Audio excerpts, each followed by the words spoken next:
Hi everybody, David Lewis here, and today I want to share with you a real simple, basic tip. And this tip can get you out of a lot of trouble.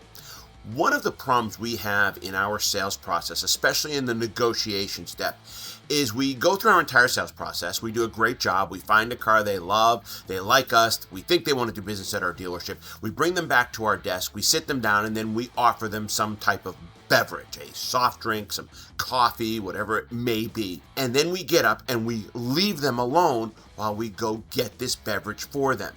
And all we're doing is giving that customer an opportunity to regroup their strategy. Husband and wife, one says to the other, do we really need to do this? What do we think our trade's worth? What's our max amount of payment we want? Whatever they do to regroup their strategy.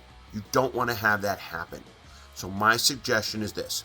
You know that I'm a big believer in a service walk. So you've presented the vehicle, you've done your service walk. While walking from the service center to your desk, that is the only time to offer them a beverage. On the way from service to your desk, stop, offer them a beverage, collect it, bring it back to your desk, and then you all sit down so you can start the negotiation process.